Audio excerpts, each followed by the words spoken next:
গুরুত্বপূর্ণ কথা। আপনারও একটা অভিজ্ঞতা আছে, আপনার সাথে আলোচনা করে যেটা বুঝলাম, আপনি একজন হাকিম, তারপরে আপনি মেডিসিন এটি নিয়ে, হার্বাল নিয়ে, ইউনানি নিয়ে গবেষণা করেন। এখন এই মেধাটা নিয়ে যদি আপনি বসে থাকেন একটা জায়গায় যে ঠিক আছে আমার কাছে দুই একজন লোক আসবে, পরামর্শ দেবো, রোগী আসবে, আপনি এটা নিয়েও থাকতে পারেন। আবার যদি আপনি চান আমি এটা ফর্মুলা অ্যাপ্লাই করে আমি এমন একটা প্রোডাক্ট করব, আমি মানুষের কাছে পুরা বাংলাদেশে ঘরে ঘরে পৌঁছায় দিতে চাই, সবার কাছে না পৌঁছায় দিতে পারলেও ম্যাক্সিমাম লোকের কাছে আপনার এই প্রোডাক্ট যাবে। আপনি মিল্লাত দেখেন, উনি যখন আপনার মতো শুরু করছিল, উনি নিজে বানাইতো, নিজে বাসা বিক্রি করতো, কয়েকজনকে দিছে, তাই না? আর যখন উনি ব্যাপক আকারে প্রোডাকশন করলো, বিদেশ থেকে মেশিন, অটোমেটিক মেশিন আনলো, এখন ওনারা আমরা জানি কিভাবে।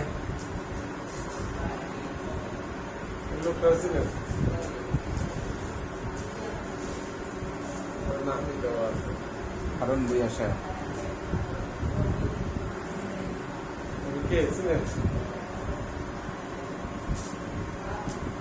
আলমগীর হোসেন, আমি তো সাইডে আছি। হ্যাঁ, উনি কি? এই যে হ্যাঁ, ওই যে ওনার নাম তো লেখা ইউসুফ হারুন নাকি? উনি হামদাদের মালিক, হামদাদের ও, হামদাদের। হ্যাঁ। তো এই যে দেখেন, ওনারাও ছোট থেকে বড় হয়েছে। হ্যাঁ, এখন আপনাকে কি আপনাকে প্রসারিত করতে হবে। আর যদি আপনি খিসমেরে বসে থাকেন এইভাবে মুষ্টি মরে, আপনি এইভাবেই থাকবেন। একটা কথা আছে, আপনি নদীতে মাছ ধরতে নামছেন, আপনি যদি দুইটা পুঁটি মাছ দুই হাতে ধরে রাখেন, ওই পুঁটি মাছই আপনার কাছে থাকবে। আর আপনি যদি না আমি বোয়াল মাছ ধরবো, বড় মাছ আছে ধরবো, তাইলে কিন্তু বড় মাছই ধরতে হবে, সেইভাবে এগিয়ে আসতে হবে। আর না হয় ছোট দুইটা পুঁটি মাছ যেটা সারাক্ষণ বসে আছেন, বড় বোয়াল মাছ আপনাকে লেজ দিয়া বাড়ি দিয়া চলে যাবে। কি রাজ্জাক ভাই, তাই নয় কি? এটাই নিয়ম ভাই। আপনি আজকে আসছেন এখানে, এই জন্য আলোচনা করতে পেরেছি। আপনি না আসলে আমি এই আলোচনাগুলো করতে পারতাম না। ওই একটা কথা আমি বলি যে এই যে আমার বইটার উপরে কি লেখা দেখেন, প্রত্যেক মানুষ তার বিশ্বাসের সমান বড় হতে পারেন। পৃথিবী সাহসী মানুষের জন্য, সাহস আর আত্মবিশ্বাস বদলে দেয় সবকিছু। পৃথিবীটা কিন্তু সাহসী মানুষের জন্য। এই যে লোকটা আমাদের সাথে ডক্টর মিজানুর রহমান, নাম করা লোক। এরকম ঢাকার শহরে অনেকে আসছে একদম খালি হাতে, এখন কি অনেক কিছুর মালিক হয়েছে, সাহস করছে।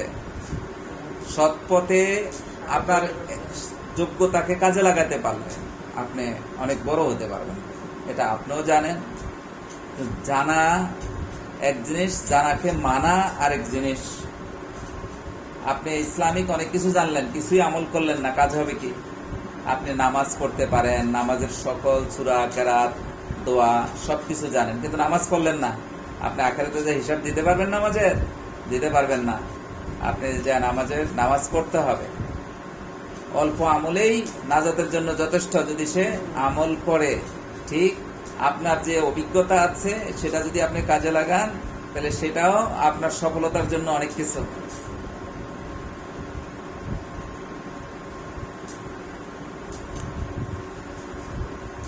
বিল গেটস পৃথিবীর প্রথম ধনীদের একজন, উনি বলেছিল আপনি গরিব, এটা কোনো প্রবলেম না, এটা কোনো সমস্যা না বড় ধরনের, কিন্তু আপনি গরিব, একের পর এক আপনি একেবারে মৃত্যু পর্যন্ত গরিব থেকে মারা গেলেন, এটা একটা সমস্যা। এটা আপনার অযোগ্যতা।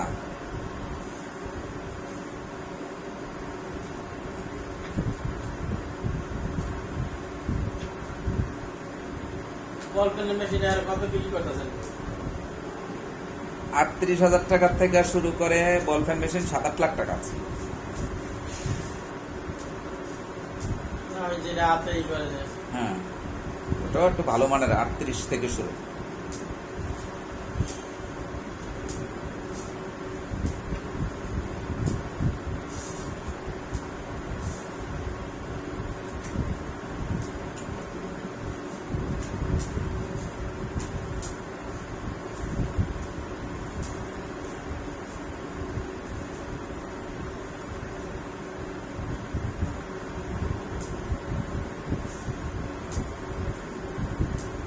যে দেখেন একটা চমৎকার জিনিস, সফল মানুষের সাথে অসফল মানুষের প্রধান পার্থক্যটা কি জানেন? শক্তি না, শক্তি বা জ্ঞান নয়। পার্থক্যটা হলো সত্যিকার সফল হওয়ার যে ইচ্ছাটা, সবার মধ্যে কিন্তু ইচ্ছা আছে, এই আপনার ইচ্ছা শক্তিটা কিন্তু আপনাকে এখানে নিয়ে আসছে। সাফল্যের জন্য আপনাকে 3টি জিনিস মূল্য দিতে হবে। নাম্বার 1, যেটা করবেন এটার প্রতি ভালোবাসা, কঠোর পরিশ্রম, হ্যাঁ, এগুলা দিতে হবে। আর স্বপ্নকে বাস্তব হতে দেখার জন্য ব্যর্থতার পরও কাজ করে যেতে হবে। অনেকে একটু ব্যর্থ হলে আর কাজ করে না। এক্সাম্পল, আপনি এখানে আসতে হয়তো বা যে গাড়ি দিয়ে আসছেন গাড়িটা টায়ার নষ্ট হয়ে গেছে, আপনি বলবেন রাত যাবো না, হবে? গাড়িতে কোনো সমস্যা হয়েছে, আপনি যদি না আসেন হবে? স্ক্রিনে নাই? ওখানে। হ্যাঁ, নিন ভাইজান।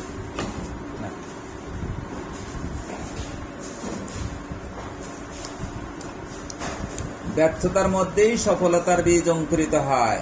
অনেক সময় ছোটখাটো ব্যর্থতা থেকে অনেকে কি আর কিছু করতে চায় না।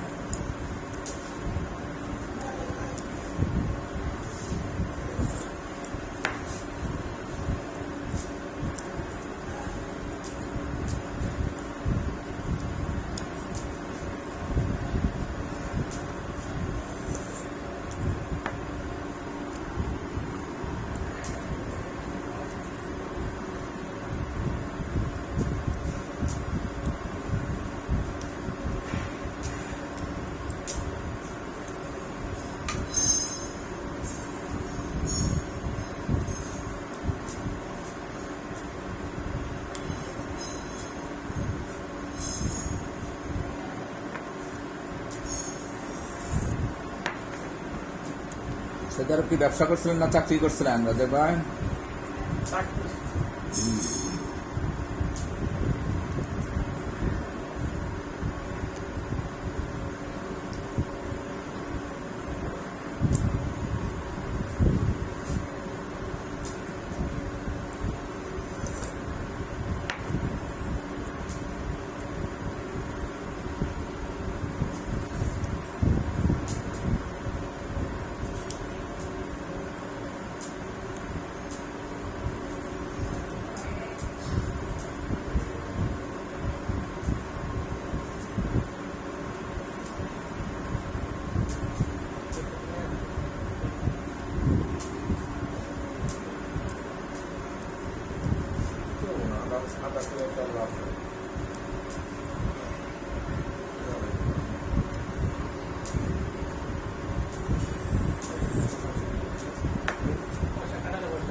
আরেকটা জিনিস, জীবনে সফল হইতে চাইলে জিদকে কাজে লাগাইতে হবে। জিদ।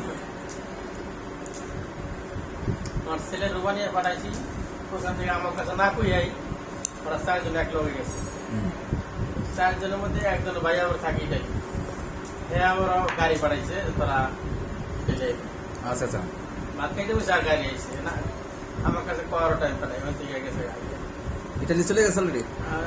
অর্ধেক পথে গেছে, অর্ধেক পথে যাওয়ার পরে যখন একটা প্রবলেম হয়েছে, ওই গাড়ি আর টাকা দেয় নাই। যে লোকের পিছনে থাকে এই লোক টাকা দেয় নাই। আমরা 3,15,000 টাকা করে দিয়ে দিচ্ছি। না দেওয়া অগাবো ব্যাক করে হয়ে গেল, ওই নিয়ে রাখছি। তারপর আমরা খুঁজে তুমি আইয়া পড়ো, জানলা পড়া কয় না, মানুষ এই পর্যন্ত আইতে না, আমি আইছি। আমি পরে অন্য দালাল ধরে পরে আসা বলেছি আছে পরে।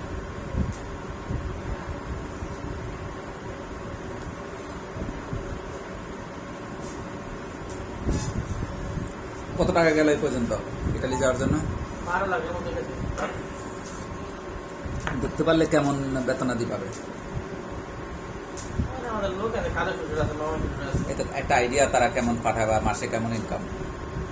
হ্যাঁ, তো ব্যবসা করে, দোকান আছে। এতো মাসিক একটা ইনকাম তো আছে। বললো 1,60,000 টাকা বেতন পায়। 1,60,000 টাকা বেতন পায়।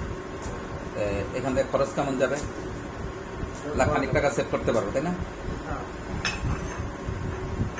তাইলে ধরলাম লাখখানিক টাকা সেভ করতে পারলো, 12 লাখ টাকা খরচ করে গেল, ইটালিতে, এই 12 লাখ টাকা জীবনে কোনোদিন ফেরত পাবে না।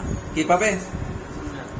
কিন্তু আমরা যে লাইনে অ্যাডভাইস দেই, আমি যদি শুধু ওয়াশিং পাউডারটা অটোমেটিক প্লান্ট 12.5 লাখ টাকা দিয়ে করে দেই, তাহলে মাস শেষে ইজিলি 3 থেকে 4 লাখ টাকা ইনকাম করবে ইনশাআল্লাহ। এখানে তেমন লোকবল লাগবে না, স্বল্প লোকবল, মেশিনে মিক্সার করবে, মেশিনে ফিল্টারিং হবে, মেশিনেই অটোমেটিকলি প্যাকেট হয়ে বাইরে যাবে। একদম ওই যে মাল্টিন্যাশনাল কোম্পানি যে সার্ফ এক্সেল, রিন, অন্যান্য ইয়াগুলা, হুইল, এই জাতীয় এই সেম জিনিস করতে পারবেন। দেখেন আরো সহজ করে দেই বলে, লাভটা তো ডাইরেক্ট বলে দিলাম, এরকম আপনি আরো লাভ খুঁজে পাবেন। হিসাবটা দেখেন একটু। আপনি যে কোনো এই ওয়াশিং পাউডার আমি করে দেবো 50% খরচে, অনলি 50%। যেটার মূল্য 200 টাকা আছে, এটা 100 টাকা করে দেবো। যেটার মূল্য আছে 150 টাকা, এটা 75 টাকা করে দেবো। তাহলে 50% প্রফিট থাকে। এই 50% প্রফিটটা আপনি ভাগ করে দিবেন। আপনি তো আর সরাসরি নিজে বিক্রি করতে যাবেন না, আপনি ডিলারে দিবেন, ডিলারে দিয়ে দেন 10%, তারপরে সেলসম্যানকে দিয়ে দেন 5%, আপনার ম্যানেজমেন্ট খরচ রাখেন 5%, তাহলে প্রায় 20%, 25% আমি আদার্স আরো 5%, 25% খরচ করেন, তাহলে আরো তো 25% থাকে। আপনার নেট প্রফিট থাকবে 25%। ওটায় প্রতি ঘন্টায় প্রায় 1 টন তৈরি করা যাবে, তাইলে 24 ঘন্টায় 24 টন মাল বানানো যাবে। আপনি 50% ধরেন, 12 টন মাল তৈরি করেন, তাহলে আপনার প্রফিট মার্জিনটা কোথায় যায় চিন্তা করছেন? দাদা মাল তো ফুল পাউডার, এটা তো আমি বানাইছিলাম অনেক আগে। আমি আপনাকে বলি শোনেন, মালটা যে কোনো জিনিসের চাহিদা সৃষ্টি করতে হবে। না এটা হলো কেমিস্টমেন্ট থাকতে হবে। কেমিস্ট, আমি আপনাকে যে ফর্মুলা দিব, আপনি সর্বোচ্চ কোয়ালিটি বানাইতে হবে। কোয়ালিটি এবং কোয়ান্টিটি দুটোটা ঠিক রাখতে হবে, তাহলে আপনি সাকসেস হবেন।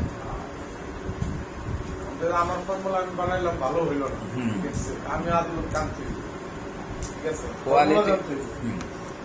কোয়ালিটি এবং কোয়ান্টিটি দুটোটা ঠিক রাখতে হবে, উৎপাদন এবং বাজারজাত, তাইলে আপনি সাকসেস হবেন।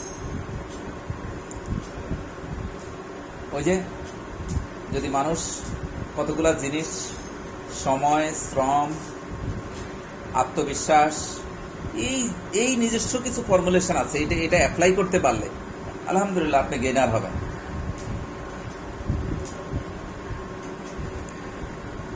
আপনাকে যত ঢেলে সাজাবেন, আপনাকে বিলিয়ে দিবেন, আপনি তত গেইনার হবেন, এটাই নিয়ম। কিন্তু অনেকে আছে নিজেরা ধরে রাখে, 1 পা গেলে 3 পা পিছায়, আজ করবো কাল করবো। এই যে দেখেন ভাইও প্রবাসী ছিল, ইটালি যাওয়ার জন্য উনি ছেলের জন্য 12-13 লাখ টাকা খরচ করে ফেললেন। গেছে কিন্তু অত সহজে না, এখান থেকে বিমানে উঠেই চলে গেছে তা না, গন্তব্যস্থানে। এখানে যদি উনি বৈধভাবে বা ভালোভাবে একদম ইয়া করে যেত, তাহলে অনেক 20-25 লাখ টাকা যেত। এটা পাওয়া যায় না। হ্যাঁ, তাও পাওয়া যাচ্ছে না। উনি রিক্স নিছে, ওই যে অন্যান্য দেশে ঢুইকা, ছোট ছোট দেশে ঢুইকা রিক্স নিয়ে বর্ডার পার করছে দালালরা। এরকম দালালরা আবার অনেক রেখে জীবনের উপর অনেক ঝুঁকি আসে, তারা জিম্মি করে, তারা জিম্মি করে টাকা আদায় করে, আছে না? অনেক ছেলেমেয়েদেরকে মারে, ধরে, এবং অনেক টর্চারিং করে, অনেকে মারাও গেছে।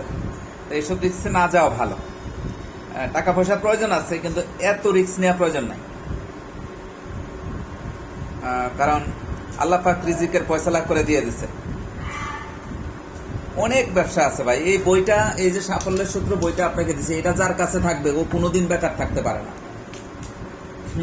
এই প্রোফাইলটা, এটা অনেক ব্যয়বহুল, কিন্তু এটা আমরা নামমাত্র 4,000 টাকা মূল্য করছি, কিন্তু একটা প্রজেক্ট প্রোফাইল করতে গেলে অনেক ব্যয়বহুল, অনেক ব্যয়বহুল। যারা প্রোফাইল করে তারা জানে।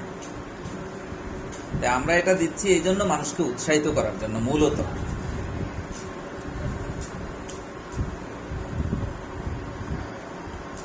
এই যে এখন মাদারীপুর আপনার সম্ভাবনাময় একটা জেলা, কিন্তু এই দক্ষিণবঙ্গ এখন এই ব্রিজ করার কারণে, রাস্তা করার কারণে আপনারা মানে রাজধানীর আউটপুট পাচ্ছেন। আপনারা মনে করেন আপনারা ঢাকায় আছেন, এই যে আগে বললাম 1 ঘন্টা লাগে না। তাই না? আর রাস্তা কি মানে, ড্রাইভার তো ইয়েতে একদম মানে যত স্পিড উড়ায় বসে থাকলে হয়। কোনো বেকাতারানোর রাস্তা কিন্তু সোজা। বিমান ল্যান্ড করতে হবে। আমি গত কয়েকদিন আগে গিয়েছিলাম। হ্যাঁ, আর রাস্তাটা ভিজিট করতে বাঙ্গা একদম টঙ্গিপাড়া পর্যন্ত গিয়েছি।